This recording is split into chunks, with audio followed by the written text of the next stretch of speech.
ស្រឡាញ់ឲ្យស្មោះជាពាក្យមិនពីបាក់និយាយបងព្យាយាមប្រាប់ទៅស្រីគួរស្ដាប់ឲ្យចប់គុំកាត់ន័យសំដួលបងសួររាប់ឆ្នាំមុនឆ្លើយថាចាំស្រាស់ត្រាំដើមគេបងខឹងខ្លាំងពេកឡើងចង់អង្គុយដេករៀងរាល់ថ្ងៃបងតែងគេស្រមៃថាបានរៀបមង្គលជាមួយនឹងចរណៃពេលវេលាដើរលឿនបងគ្រាន់តែចង់ដើរទឿនបងចង់ឃើញអូនស្លៀកបែររោកាសម្រស់អូនសានដូចទេធីតា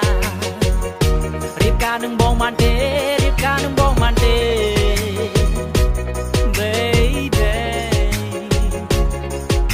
ពាក្យថាស្រឡាញ់ហើយស្មោះជាពាក្យមិនពីបាក់និយាយអ្នកខ្លះស្នេហាស្បមានរាប់ឆ្នាំតែត្រូវបរាជ័យអ្នកខ្លះជាគិតថាស្នេហារុងរឿងមានន័យនេះឬជាស្នេហាដែលមាននៅលើលោកីប៉ុន្តែបងនឹងស្រីស្រឡាញ់គ្នាយូរមកហើយសុនតែចិត្តថ្លៃប្រាប់ឲ្យត្រង់បងមានសំនួនត្រៀមចម្លើយបងតស៊ូយូរមកហើយរងចាំថ្ងៃមង្គលការសង្ឃឹមថាថ្ងៃណាយើងនឹងណាត់គ្នាចូលរោងការឆ្នាំមុនឆ្នាំនេះពន្យាដល់ឆ្នាំក្រោយកន្លងផុតទៅប្រាប់បងបន្តិចមករូបរាងកាន់តែចាស់សក់ខ្មៅប្រែខ្លាចជាសក់ស្កើប្រាប់បងបន្តិចមកតើស្រីកុំពុំគិតវ័យសំណួរបងសួរដល់ដែរសង្ឃឹមថាមានស្នេហ៍ស្រីនឹងយល់ពាក្យថាស្រឡាញ់ហើយស្មោះជាពាក្យមិនពីបាននិយាយអ្នកខ្លះស្នេហាធ្លាប់មានរាប់ឆ្នាំតែត្រូវបរាជ័យគុំទុកដល់តែបងរសជាតិសែនជូររៀបការមានកំណត់គុំទុកនៅយូរពាក្យថាស្រឡាញ់ហើយស្មោះជាពាក្យមិនពីបាននិយាយអ្នកខ្លះស្នេហាធ្លាប់មានរាប់ឆ្នាំតែត្រូវបរាជ័យគុំទុកដល់តែបងរសជាតិសែនជូរ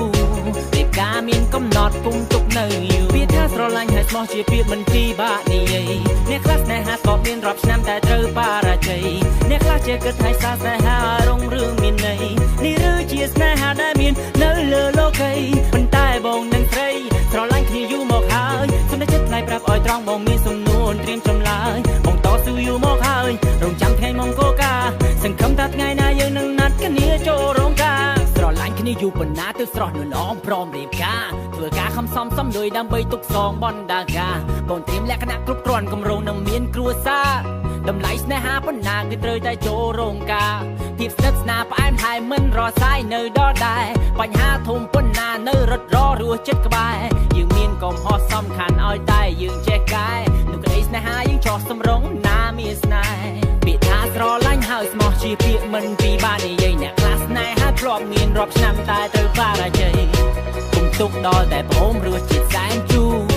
រៀបការមានកំណត់គុំទុកនៅយូរពាក្យថាស្រឡាញ់ហើយស្មោះជាពាក្យមិនពីបាននិយាយអ្នកខ្លះស្នេហាធ្លាប់មានរាប់ឆ្នាំតែត្រូវបរាជ័យ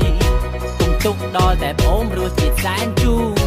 រៀបការមានកំណត់គុំទុកនៅយូរពាក្យថាស្រឡាញ់ហើយស្មោះជាពាក្យមិនពីបាក់និយាយអ្នកខ្លះស្នេហាស្បមានរាប់ឆ្នាំតែត្រូវបរាជ័យអ្នកខ្លះជាគិតថាស្នេហារុងរឿងមានន័យនេះឬជាស្នេហាដែលមាននៅលើលោកីប៉ុន្តែបងនឹងស្រីស្រឡាញ់គ្នាយូរមកហើយសុំតែចិត្តថ្លៃប្រាប់ឲ្យត្រង់បងមានសំនួនត្រៀមចម្លើយបងតស៊ូយូរមកហើយរងចាំថ្ងៃមង្គលការសង្ឃឹមថាថ្ងៃណាយើងនឹងណាត់គ្នាចូលរោងការមិត្តភក្តិប្រុសស្រីម៉ាប៉ាព្រមទាំងតាយាយគេចាំតែថ្ងៃរៀបការគេមកច្រៀងជូនពរជ័យអបអរគូសាកថ្មីឲ្យមានតែសុខសេច